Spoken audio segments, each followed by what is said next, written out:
नमस्कार मित्रांनो, तुम्हा सर्वांचं पुन्हा एकदा आपल्या एका नवीन व्हिडिओमध्ये मनापासून स्वागत करतो। तर मित्रांनो, आजचा व्हिडिओ खूप स्पेशल होणार आहे कारण की आज आपण जाणार आहोत दहीहंडीचा सराव शिबिर।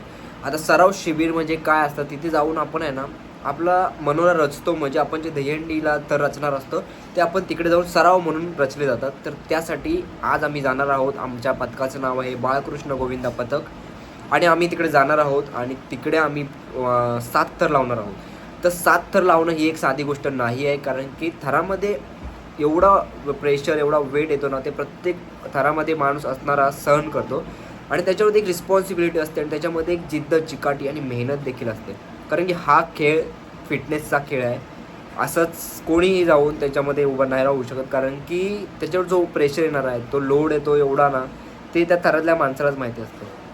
आणि याच्यामध्ये जो माणूस असतो ना थरामध्ये, त्याच्यावरती प्रत्येकाकडे एक रिस्पॉन्सिबिलिटी असते की माझ्यामुळे माझ्या वरच्या असणाऱ्याला काहीच धक्का लागला नाही पाहिजे आणि थर कोसळले नाही पाहिजेत। मेन म्हणजे ही गोष्ट मनात धरून ते कितीही प्रेशर आला तरीही ते सहन करून ते थर जसे वरती गेले तसे ते हळूहळू खाली उतरण्याची वाट पाहतात। तर मित्रांनो, जर का तुम्ही बाजूला असाल, बघत असाल, तर थोडंसं सहकार्य करायला तरी जावा। आणि चला आता आपण जाऊया या व्हिडिओकडे डायरेक्ट। आणि व्हिडिओ आवडला तर व्हिडिओला लाईक करा, शेअर करा आणि सबस्क्राईब करायला विसरू नका। मित्रांनो, आज आम्ही आलो आहे या DN नगरमध्ये आणि इथं आम्ही आता लावले आहेत कडक 7 थर आणि आता इथे जाणार आहे ते म्हणजे कॉम्पिटिशन। जो कोणी पहिला 8-7 थर लावणार आहे त्याला मिळणार आहे इथली हंडी फोडायचा मान। तर बघूया हंडीचा मानकरी कोण ठरतोय। चला या व्हिडिओला शेवटपर्यंत बघत राहा।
मित्रांनो, आज आम्ही तिकडे शिबिरला जाऊन DN नगरमध्ये कडक 7 लावून कडक उतरवले देखील।